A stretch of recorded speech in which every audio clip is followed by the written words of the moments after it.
नमस्कार, राज्यसभा टेलीविजन के कार्यक्रम मीडिया मंथन में आपका स्वागत है। मैं हूं उर्मिलेश। मीडिया मंथन के आज के अंक में हम बात करेंगे कितना आज़ाद, कितना जवाबदेह है हमारा मीडिया। हम सचमुच खुशकिस्मत हैं कि हमारे पास औपचारिक तौर पर एक संविधान सम्मत लोकतांत्रिक राजनीतिक ढांचा है, लेकिन मिजाज के स्तर पर हमारी लोकतांत्रिकता हमेशा सवालों के घेरे में रही है। डॉक्टर भीमराव अंबेडकर ने देश को संविधान सुपुर्द करने के तुरंत बाद हमें इस बारे में चेताया था। उन्होंने लोकतंत्र की मजबूती के लिए सामाजिक आर्थिक गैर बराबरी के खात्मे की बात की, लेकिन राजनीतिक स्तर पर उस दिशा में ठोस पहल नहीं हुई। भीषण गैर बराबरी आधारित हमारे समाज में कुछ व्यक्तियों, परिवारों और समूहों का लगातार ताकतवर होते जाना कोई संयोग नहीं है। संयोग है तो यह कि कुछ एक बाधाओं के बावजूद हमारा औपचारिक लोकतांत्रिक ढांचा कायम है, पर लोकतांत्रिक संस्थाओं की कमजोरी लगातार दिख रही है। आमतौर पर जून के आखिरी सप्ताह में हम आपातकाल को याद करने का कर्मकांड करते हैं, जिसने अभिव्यक्ति की आज़ादी सहित हमारे जनतंत्र को बाधित किया और तमाम लोकतांत्रिक संस्थाओं का गला मरोड़ा था। इनमें प्रेस यानी मीडिया भी एक था। एक बड़े नेता ने उस वक्त मीडिया के बारे में दिलचस्प टिप्पणी की। प्रेस को झुकने को कहा गया तो वो रेंगने लगा। अपने देश में आज मीडिया का अभूतपूर्व विस्तार हुआ है। अखबारों, चैनलों का अंबार सा है। सेंसर नहीं है, पर सेल्फ सेंसरशिप का दायरा साफ दिखता है। कई बार लगता है मीडिया का बड़ा हिस्सा हमारे समाज में एक खास मानस के निर्माण में जुटा हुआ है। आप यह न कहें कि हम बेवजह आत्मालोचना का ये सुर अलापने लगे। इंटरनेशनल प्रेस फ्रीडम इंडेक्स में भारत में मीडिया की स्वतंत्रता को 180 देशों की सूची में 140वें पायदान पर रखा गया है। क्या पूंजी और वर्चस्व की शक्तियों के तिकड़म के चलते स्वतंत्रता और जन सरोकारों में कमी आई है? क्या है उसका भविष्य? हमारे समाज और सत्ता की भावी चुनौतियों के मद्देनजर वो कहां तक और कैसे टिकेगा? क्या अपनी ताकत और कमजोरी की वजहों पर उसकी नजर है? इसी तरह के कुछ अहम सवालों पर आज हम मीडिया मंथन में बात करेंगे। आज की बातचीत में शामिल हैं वरिष्ठ पत्रकार और लेखक कुलदीप नैयर साहब। आप हमारे साथ हैं विनोद कुमार शर्मा, हिंदुस्तान टाइम्स के पॉलिटिकल एडिटर, और साथ में है अशोक टंडन, वरिष्ठ पत्रकार और एनडीए पीरियड में, पहले एनडीए में प्रधानमंत्री अटल बिहारी वाजपेयी के मीडिया सलाहकार रह चुके हैं। आप तीनों का हम स्टूडियो में स्वागत करते हैं। शुरुआत विनोद हम आपसे करेंगे। जब कभी इमरजेंसी की बात आती है तो हम उस दौर को याद करते हैं। एक अजीब तरह का कर्मकांडी अंदाज होता है दरअसल, क्योंकि हम आज की जो हकीकत है, आज की जो रियलिटी है, उससे शायद रूबरू नहीं होना चाहते। हम नज़रअंदाज कर रहे होते हैं। क्या समझते हैं आज की रियलिटी को, खासकर मीडिया के कॉन्टेक्स्ट में? कितनी आज़ादी, कितने सरोकार, कितने कमिटमेंट, कितने कंसर्न्स हैं हमारे मीडिया के लेकर? देखिए, सरकारों से तो मीडिया को और उसके फ्रीडम्स को हमेशा से चैलेंज रहता है। मैं खतरा का शब्द इस्तेमाल नहीं करूँ, लेकिन आज के दिन जो मीडिया को सही में खतरा है, उसकी स्वतंत्रता को खतरा है, अभिव्यक्ति को खतरा है, चॉइस ऑफ न्यूज़ को खतरा है, वो एक्स्ट्रा कॉन्स्टिट्यूशनल फोर्सेस से है। वो इतना कॉन्स्टिट्यूशनल फोर्सेस से नहीं है।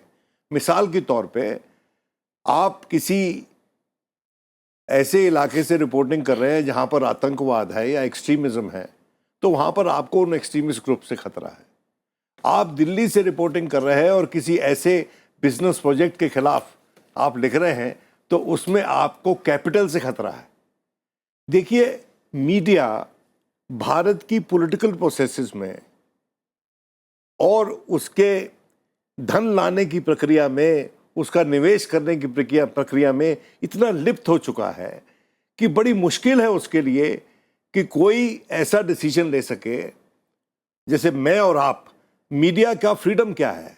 वर्किंग जर्नलिस्ट का फ्रीडम है। वो जयपाल रेड्डी एक बड़ी अच्छी फ्रेज यूज करता है, बेयरफुट एजुकेशन वर्कर्स।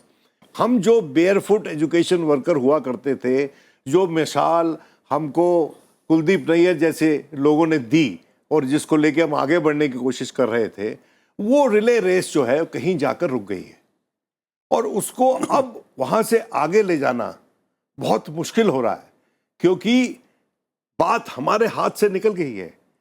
बात एडिटर साहबान के हाथ से भी निकल गई है, बात प्रोपराइटर साहबान के हाथ से भी निकल गई है। बात तो अब उन लोगों के पास पहुंच गई है जो इश्तिहार देते हैं। लेकिन अशोक टंडन जो ये बात कह रहे हैं कि पत्रकारों के हाथ से निकल गई है, संपादकों के हाथ से निकल गई है, यहाँ तक कि स्वामी जो मालिक हैं उनके हाथ से भी निकल गई है। विज्ञापनदाताओं का राज है, उनका रिपब्लिक हो गया है मीडिया। तो क्या आपको ये लगता है कि सूचना और ज्ञान देने का जो हमारा कमिटमेंट या हमारा मकसद जो रहा है मीडिया का, क्या वो वाकई मिसिंग है, वो बिल्कुल गायब है? हमारे कंसर्न्स नहीं हैं, हम सिर्फ विज्ञापन एक कहा किसी मालिक ने एक बड़े अखबार के कि हम खबर के नहीं, हम विज्ञापन के धंधे में हैं। तो क्या यही सच्चाई है आज की, हम मान कर चलें? देखिए, आपने भीमराव अंबेडकर का नाम लिया। कॉन्स्टिट्यूएंट असेंबली में जब फ्रीडम ऑफ प्रेस पर डिस्कशन हो रही थी तो एक बहुत बड़े वर्ग से ये मांग आई थी कि हमें फ्रीडम ऑफ द प्रेस इसको 19(1)(a) में ख़ास तौर से मेंशन करना चाहिए, ताकि देश में, स्वतंत्र भारत में प्रेस की स्वतंत्रता को हम स्पेसिफाई करें। डॉक्टर अंबेडकर ने उस समय चेतावनी दी थी जो आज भी रेलेवेंट है।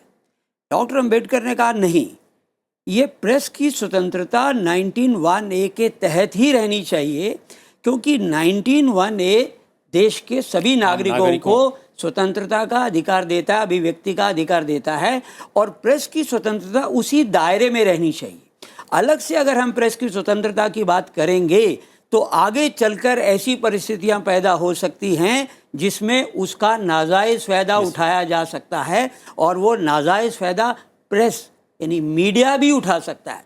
ये दूरदर्शिता जो अम्बेडकर ने दिखाई, आज वही हमें दिखाई दे रही है कि मीडिया का जो स्वरूप बन रहा है इस देश में, जिस तरह की बातें अभी विनोद ने भी कही हैं, उसमें हम देख रहे हैं कि मीडिया का भी एक वर्ग है। मैं उस वर्ग का नाम इलेक्ट्रॉनिक मीडिया कहकर लेना नहीं चाहता था, लेकिन वो आज देश में एजेंडा सेट करना चाहता है, वो देश की राजनीति का दिशा निर्देशक बनना चाहता है। वो ये चाहता है जैसा हम चाहें वैसा देश चले, वैसी राजनीति चले, नहीं तो हम देश को चलने नहीं देंगे।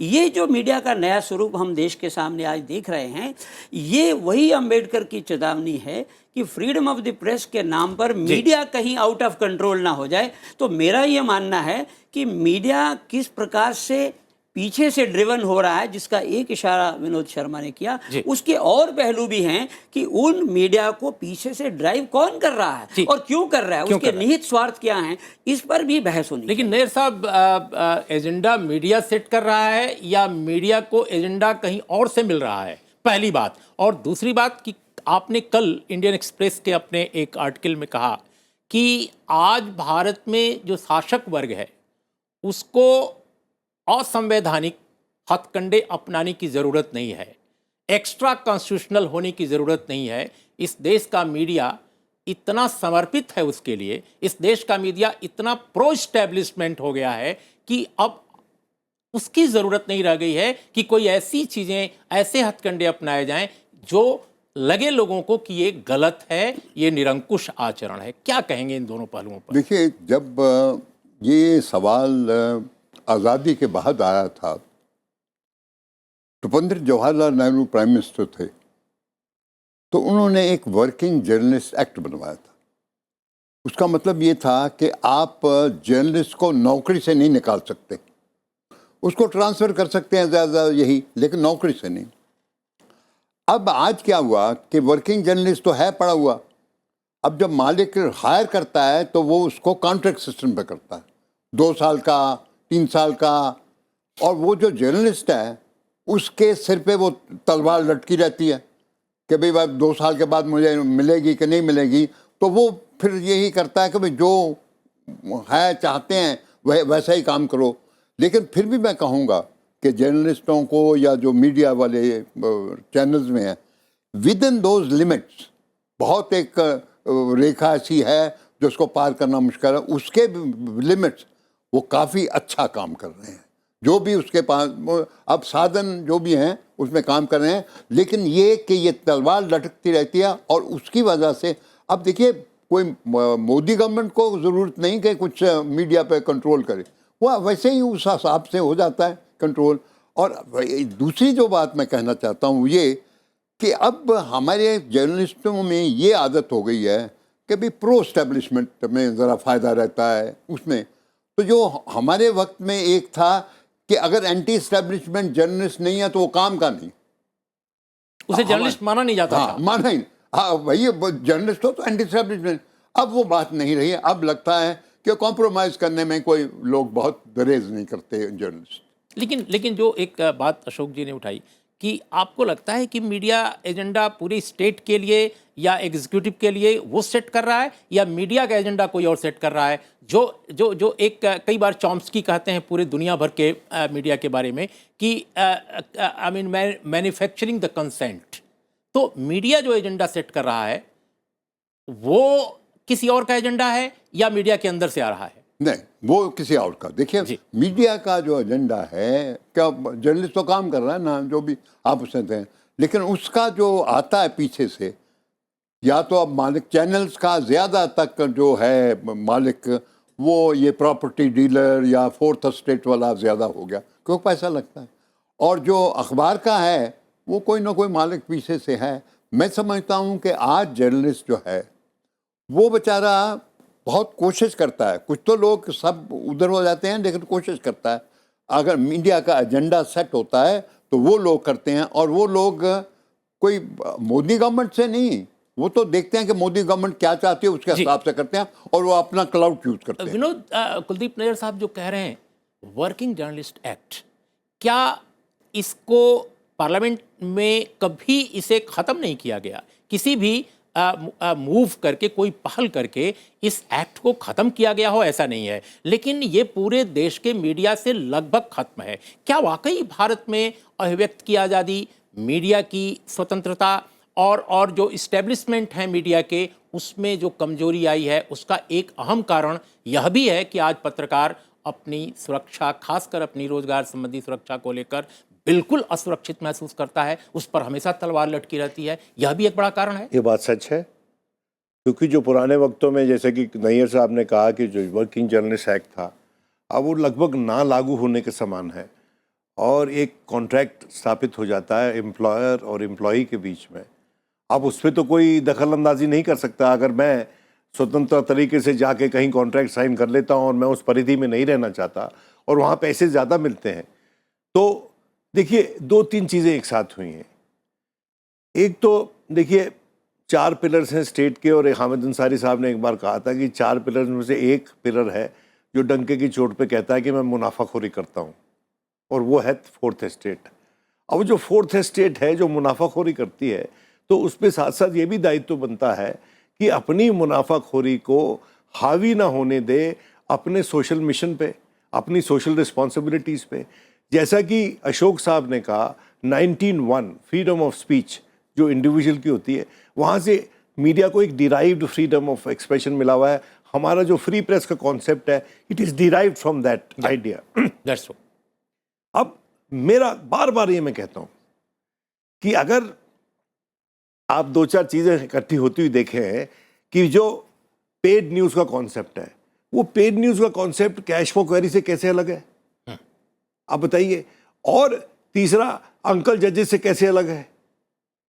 तो हर इदारे में इस देश के धुन फैल रही है, धुन लग रही है, और हम लोग उस पर बहस संजीदगी से नहीं कर रहे हैं, क्योंकि हमको इस गठजोड़ में मजा आ रहा है। ये लोकतांत्रिक संस्थाओं की कमजोरी के साथ भारतीय मीडिया की कमजोरी का विस्तार हुआ है, उसमें फैलाव हुआ है। इनके बीच क्या रिश्ता है? और भारतीय मीडिया को अगर हम सचमुच मजबूत देखना चाहते हैं, सचमुच उसकी जीवात्मा को सशक्त देखना चाहते हैं, जीवंत देखना चाहते हैं, तो क्या करना होगा? हम एक अंतराल के बाद अपने तीनों मेहमानों से इस विषय पर भी राय लेंगे।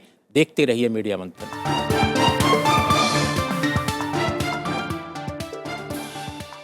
मीडिया मंथन में आज हम बात कर रहे हैं कितना आज़ाद, कितना जवाबदेह है हमारा मीडिया।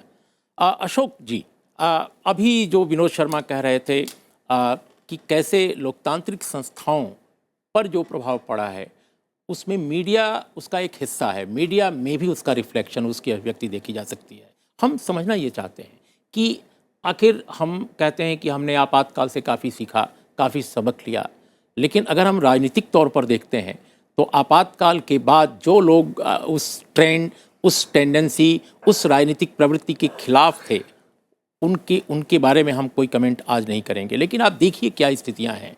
जो मूल्य, जिन मूल्यों की वो खिलाफत कर रहे थे या उनका विरोध कर रहे थे, कहीं ना कहीं वही परिवारवाद, वही निरंकुशतावाद, वही एक तरह का इंडिविजुअलिज्म, एक तरह का ऑटोक्रेटिक सोच राजनीति में दिखता है। लेकिन मीडिया में अगर आप देखें, उस वक्त भी स्टेट चाहती थी कि सब कुछ उसके हाथ में हो। आज भी कहीं ना कहीं, केवल हम आज की बात नहीं कर रहे हैं, हम लगातार तब से लेकर अब तक की बात कर रहे हैं, एक अधिकारवाद हमेशा दिमाग में है कहीं ना कहीं। कैसे देखते हैं इस पहलू को? क्या मीडिया की कमजोरी का यह भी एक कारण है? देखिए, इमरजेंसी के बाद से मीडिया का जो स्वरूप बना है इस देश में, कंसंट्रेशन ऑफ मीडिया हाउसेस हो रहा है। सारे मीडिया चैनल्स एक ही जगह इकट्ठे हो रहे हैं, अखबारों का इस प्रकार से केंद्रीकरण हो रहा है। और उसको खरीद कौन रहा है? बिग बिजनेस खरीद रहा है। इस देश का बिग बिजनेस अखबारों का, चैनल का मालिक बन रहा है। और उस बिग बिजनेस के इंटरेस्ट केवल भारत के व्यापार में ही नहीं है, उस बिग बिजनेस के इंटरेस्ट मल्टीनेशनल्स के साथ हैं, दूसरे देशों के साथ हैं, एक वैश्विक गठबंधन में है। बिल्कुल। और वो उस अपने माध्यम को जिस पर वो कंट्रोल कर रहे हैं, उसको यूज़ करते हुए वो देश की राजनीति पर छाना चाहते हैं, देश का एजेंडा सेट करना चाहते हैं और देश के राजनेताओं को भी प्रभावित करते हैं। तो मेरा कहना है कि हमारी बहस बड़े व्यापक स्वरूप में होनी चाहिए कि ये जो इस प्रकार से मीडिया का एक केंद्रीकरण कुछ हाथों में हो रहा है, ख़ास तौर से इलेक्ट्रॉनिक मीडिया का, वो उसके द्वारा क्या प्रेस की स्वतंत्रता में उनका विश्वास है भी कि नहीं है? क्या सचमुच में आज का मीडिया, विशेष तौर से इलेक्ट्रॉनिक मीडिया, क्या हम उसको प्रेस भी कह सकते हैं कि नहीं? हम जिसकी स्वतंत्रता की बात कर रहे हैं, क्योंकि जिन हाथों में वो मीडिया चला गया है, वो मीडिया के द्वारा उसका इस्तेमाल करते हुए एक ऐसा एजेंडा सेट कर रहे हैं कि जैसे सरकार में जिसको वो चाहेंगे रहेगा, जिसको वो नहीं चाहेंगे वो नहीं रहेगा। किसकी सरकार बनेगी, कब किसकी सरकार जाएगी, क्योंकि उनके जो व्यापक आर्थिक हित जुड़े हुए हैं मल्टीनेशनल्स के, बाहर के, उन सब चीज़ों को देखते हुए मेरा मानना है कि मीडिया को सबसे बड़ा खतरा जो इस केंद्रीकरण का हो रहा है और जो हाथों में जा रहा है मल्टीनेशनल्स के, और जिस प्रकार से बाहर की ताकतें आकर भी हमारे मीडिया को कंट्रोल करने की कोशिश कर रही हैं, तो उसमें क्या इस देश में सचमुच में लोकतंत्र को भी खतरा पैदा हो रहा है, ऐसा मेरा मानना है। कुलदीप नैयर साहब, जो बात अशोक टंडन कह रहे हैं, हम उसी बात को एक खास पहलू से जोड़कर आपसे समझना चाहेंगे अपने दर्शकों के लिए कि अगर 1952-54 का दौर देखा जाए जब पहला प्रेस कमीशन बना, 1978 का दौर देखा जाए, हालांकि वो फिर ख़त्म हुआ, फिर 1980-82 में दूसरा प्रेस कमीशन काम किया। इसके बाद से भारत में प्रेस की या मीडिया की समस्याओं को लेकर, उसके अंदर के जो कॉन्ट्रडिक्शंस हैं, उसके अंदर के जो इश्यूज़ हैं, उनको एड्रेस करने के लिए, कोई समाधान पेश करने के लिए कोई बड़ी पहल नहीं हुई। ये बात ठीक है कि समय समय पर रिपोर्ट्स आती रहीं पार्लियामेंट की। 2013 में एक बहुत ही शानदार स्टैंडिंग कमेटी की रिपोर्ट आई, खासकर इंफॉर्मेशन टेक्नोलॉजी मिनिस्ट्री से संबंधित। पेड न्यूज़ पर भी कुछ काम हुए, लेकिन एक स्ट्रक्चरल एक कोई बड़ा काम स्ट्रक्चर के हिसाब से नहीं हो पाया। क्या आपको लगता है कि भारत में वो वक्त आ गया है, मीडिया, खासकर इलेक्ट्रॉनिक मीडिया का इतना विस्तार हुआ है कि हमें भारत में एक इंडिपेंडेंट किस्म का इनिशिएटिव होना चाहिए, जिसको स्टेट का भी समर्थन हो, पब्लिक का भी समर्थन हो, जिससे कि मीडिया की इन समस्याओं को एड्रेस किया जा सके? देखिए, मैंने ये खुद कोशिश किया है।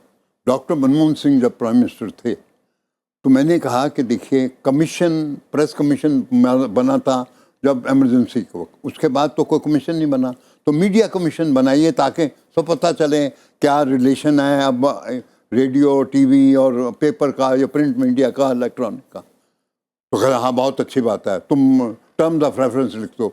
मैंने लिख के दे दिया, लेकिन बना नहीं।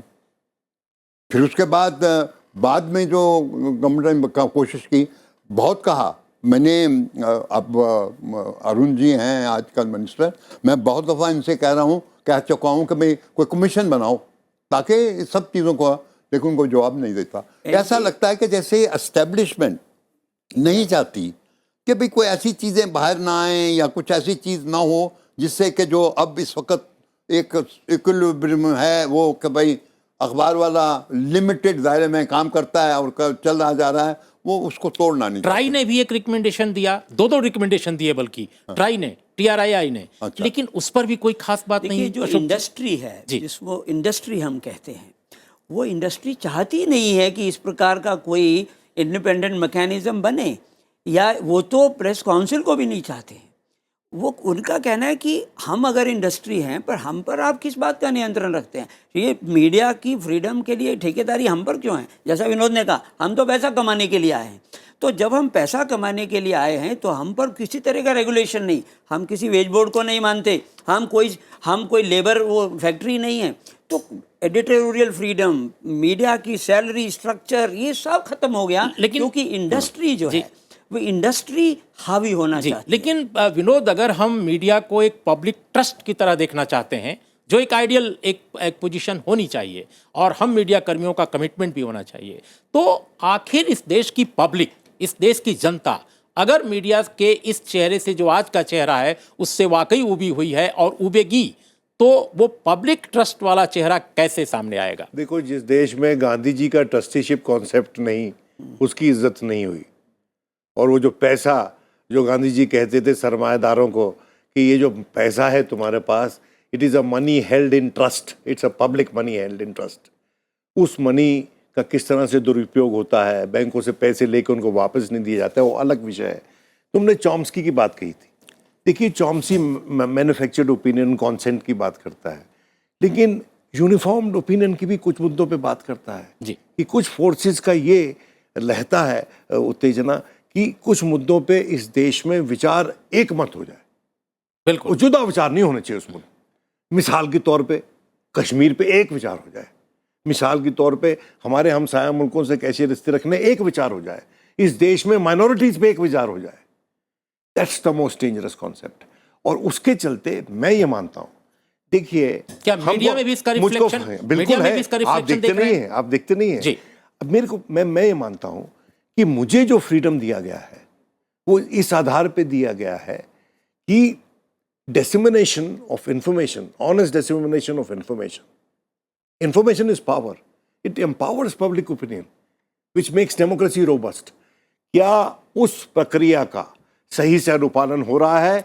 इस पे भारत की उच्चतम न्यायाधीश कोर्ट को एक पीठ बिठाकर इस पे विचार करना चाहिए, और उसके बाद हमको एक फॉरवर्ड, एक रोड मैप देना चाहिए कि आप इसको उपलब्ध करने के लिए जनता को इस दिशा में चलें। लेकिन कुलदीप नैयर साहब, ये सुप्रीम कोर्ट की बात कर रहे हैं या कोर्ट क्या क्या करे?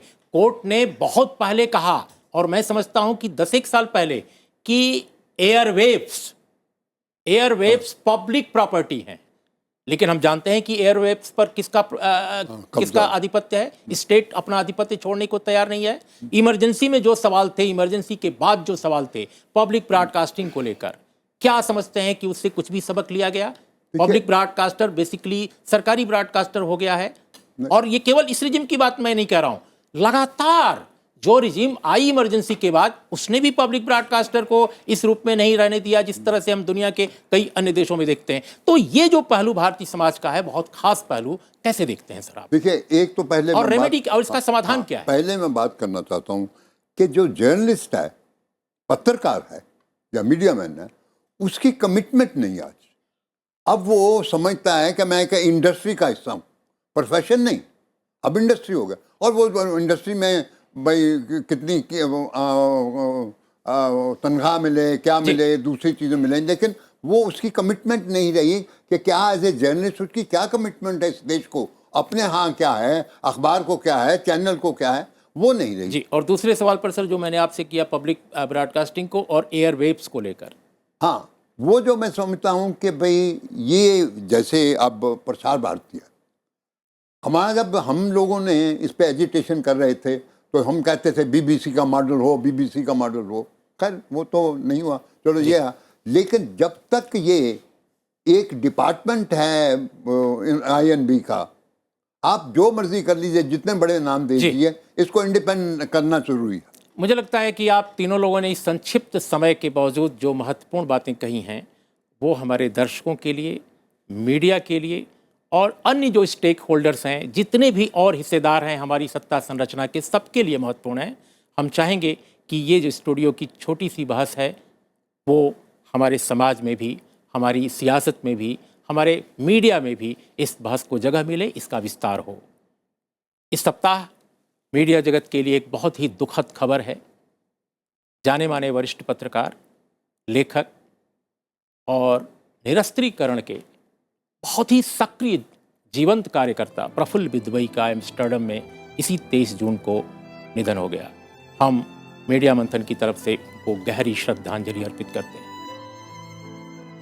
वो एक ऐसे मीडिया के सक्रिय और जीवंत चेहरे थे जिन्होंने न केवल अपने शब्दों से बल्कि अपने कर्म से भी समाज, देश और आम जनता के पक्ष में कदमताल किया।